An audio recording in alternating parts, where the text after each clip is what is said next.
25 वर्षामध्ये आम्हाला न्याय काही मिळाला नाही। एखादा माणूस मयत झालं तर त्याचा मृत्यूची नोंद कुठं करायची? रोजगार हमी योजनेची जी कामं आहे ते करता आले नाहीत। जवारच्या विहिरी नाहीत, आज अखेर घरकुल एक मिळालं नाही। पंचायत स्वतंत्र करतो म्हणलं तर आम्ही मागे घेतो। तुम्ही जर आम्हाला लेखी जर देत नसाल तर आम्ही काय हे आंदोलन काय थांबवणार नाही। तर शेंडगेवाडीचे ग्रामस्थ आहेत आपल्यासोबत। काय किती दिवसापासून तुम्ही बसलाय आणि वरून शासनाकडून काय तुम्हाला सहकार्य मिळते का? 11 जुलैपासून आम्ही बसलोय, आजचा 7वा दिवस आहे। शासनाचं सहकार्य म्हणजे शासनाचं सहकार्य काय तसं काय नाही, ते नुसतं आश्वासन। पाठीमाग BDO साहेब आले, BDO साहेबांनी सांगितलं बाबा तुम्हाला ग्रामीण विकास मंत्र्यांनी सांगितलंय की 1.5 महिन्यामध्ये ग्रामपंचायत स्वतंत्र करतो। त्यांचा दुर्गुणवर फोन बी आला बा 1-1.5 महिन्यामध्ये आम्ही तुमची ग्रामपंचायत स्वतंत्र करतो म्हणून। पण आमची परिस्थिती अशी आहे की गेली 25 वर्ष झालं आम्हाला, जे 25 वर्षापूर्वी आत्मदहन करण्याचा प्रयत्न कलेक्टर ऑफिस समोर झालता 2000 साली। 2001 साली 157 माणसं बाया मुलासह म्हणजे सगळ्यांनी आमरण उपोषणाचा प्रयोग केला 2001 साली। त्यावेळी आम्हाला त्यावेळी तत्कालीन जे कलेक्टर होते त्यांनी आम्हाला लेखी आदेश दिलता बाबा तुमची ग्रामपंचायत 2-3 महिन्यामध्ये स्वतंत्र करतो म्हणून। पण ते काही झालं नाही। त्याच्यानंतर आम्हाला पुन्हा पत्र आलंय की बाबा तुमची लोकसंख्या 300 पेक्षा कमी आहे आणि त्यामुळे तुमची ग्रामपंचायत स्वतंत्र करता येत नाही। या घटनेला आज 25 वर्ष झाली। 25 वर्ष झाल्यानं 25 वर्षामध्ये आम्हाला न्याय काही मिळाला नाही। 25 वर्षामध्ये अनेक आम्ही आंदोलनं केली, बहिष्कार टाकलं, उपोषणं केली, मतदानावरती बहिष्कार टाकलं, पण आमचं काय प्रश्न काही मार्गी लागला नाही। मागल्या 2-4 वर्षापूर्वी आटपाडी ग्रामपंचायतची नगरपंचायतमध्ये रूपांतर झालं। त्यावेळी मात्र शासनानं आमच्यावर एवढा मोठा अन्याय केला की न सांगण्या इतपत, म्हणजे असा अन्याय इतर कुठल्या गावावर किंवा आदिवासी भागामध्ये किंवा इतर कुठल्या ह्याच्यामध्ये राज्यामध्ये सुद्धा झाला नसेल। आटपाडी नगरपंचायतमधून आम्हाला वगळल्यानंतर आमची स्वतंत्र ग्रामपंचायत तर करायला पाहिजे होती, नाहीतर त्यावेळी त्या परिस्थितीमध्ये कुठल्या तर ग्रामपंचायत तर अटॅच करायला पाहिजे होतं। पण आज 4 वर्ष झालं कुठल्या ग्रामपंचायतला अटॅच केलं नाही, स्वतंत्र ग्रामपंचायत केली नाही, नगरपंचायतमधून आम्हाला न विचारता वगळलं। आज आमची परिस्थिती अशी आहे की एखादा माणूस मयत झालं तर त्याचा मृत्यूची नोंद कुठं करायची? एखादा मूल जन्माला आलं तर त्याची जन्माची नोंद कुठं करायची? एखादा रहिवाशाचा दाखला घ्यायचा म्हणला तर सरपंचाचा कोणाकडून घ्यायचा? आजपर्यंत आता या 2-4 वर्षामध्ये एवढे आमचे हाल एवढे कोचंबना झाले की शाळेत जाणाऱ्या मुलांना रहिवाशाच्या दाखल्यामुळं किंवा जी कागदपत्र डॉक्युमेंट जी मिळत नाहीत ग्रामपंचायतमधून त्याच्यामुळं भरतीला जाता आलं नाही। रोजगार हमी योजनेची जी कामं आहे ते करता आली नाहीत। जवारच्या विहिरी नाहीत, आज अखेर घरकुल एक मिळालं नाही। म्हणजे जेवढं सांगेल तेवढं म्हणजे अडचणीचाच विषय आहेत, जेवढं सांगेल तेवढं कमीच पडणार आहे असा प्रकार झाला आहे। तर आम्ही आता त्यांना परवा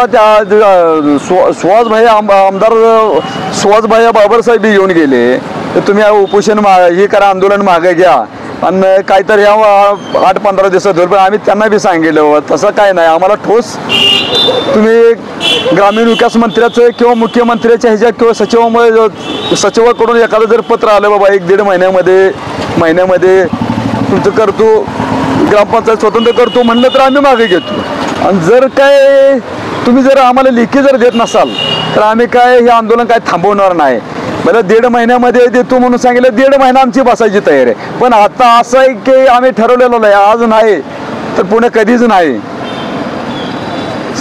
पहिला आणि शेवटचा लढा म्हणायची वेळ आलेली आहे। जोपर्यंत ग्रामपंचायत स्वतंत्र होत नाही, त्याचा अध्यादेश काढून आदेश आमच्या हातात मिळत नाही, तोपर्यंत आम्ही ही धरणे आंदोलन धरलेलं आहे। हे सोडायचं नाही असं सर्व गावकऱ्यांच्या आणि आमच्या विचारातून म्हणजे हे सगळ्यांच्या विचारांवर ठरलेलं आहे. त्यामुळं ग्रामपंचायत स्वतंत्र झाल्याशिवाय अध्यादेश काढल्याशिवाय आम्ही काही इथनं उठणार नाही असं आम्ही ठरवलेलं आहे. आमदार गोपीचंद पडळकर यांच्या मार्गदर्शनाखाली शेंडगेवाडीकर ग्रामस्थ तुम्ही भेटला होता जयकुमार गोरे भाऊंना, ग्रामविकास मंत्र्यांना. त्यांनी काय आश्वासन दिलं तुम्हाला? आमच्यातले 2-3 मुलांना बोलवून घेतलं होतं पडळकर साहेबांनी. त्यातून पडळकर साहेबांची त्यांची चर्चा तिथं झाली. त्यांचा पडळकर साहेबांचा, गोरे साहेबांचा मला फोन आला.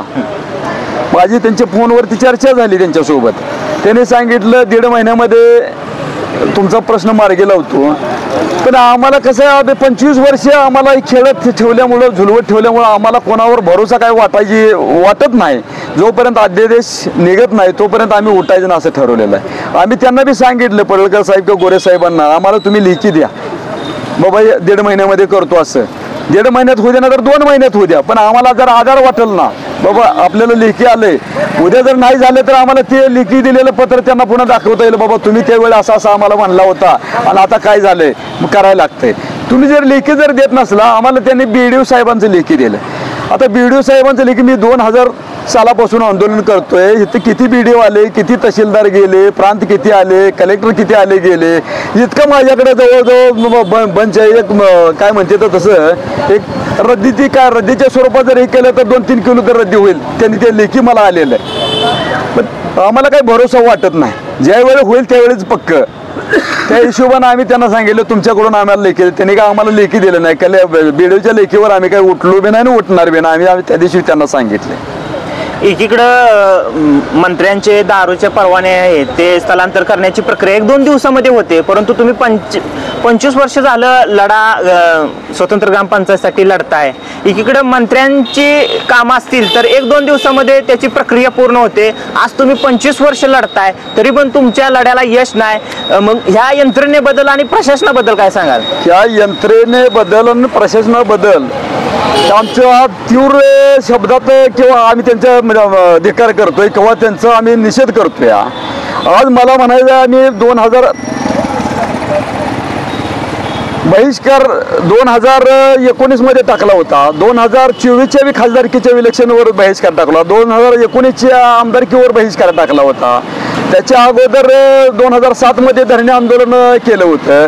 2001 मध्ये 157 माणसं घेऊन आमरण उपोषण कलेक्टर ऑफिसला केलं होतं. आता 2025च्या आमदारकीवर बहिष्कार टाकायचं आमचं सर्व गावकऱ्यांचं ठरलं होतं.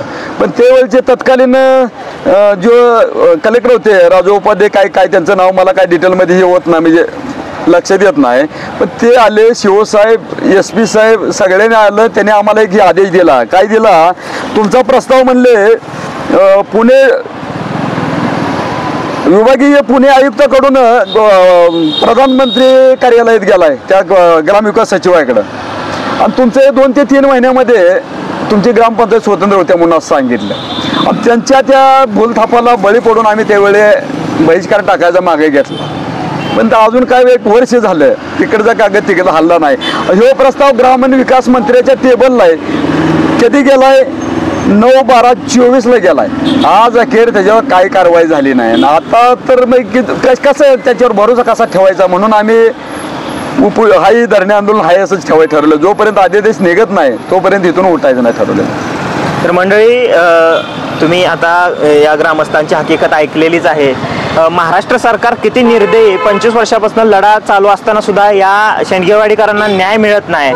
एखाद्या मंत्र्याचं काम असेल तर ते पटकन होतं, परंतु सामान्य नागरिक हे अजूनही न्यायाच्या प्रतीक्षेत आहेत. अजूनही त्यांना अशा आंदोलने करावी लागतात. 1-2 दिवसांमध्ये परवाने स्थलांतर होत असतील तर ह्या नागरिकांनी अशा लोकांना निवडून देऊन काय फायदा आहे? व्हिडिओ कसा वाटला तुम्ही कमेंट करून नक्की कळवा. आवाज माणदेशाचा, माणदेशातील प्रत्येकाचा.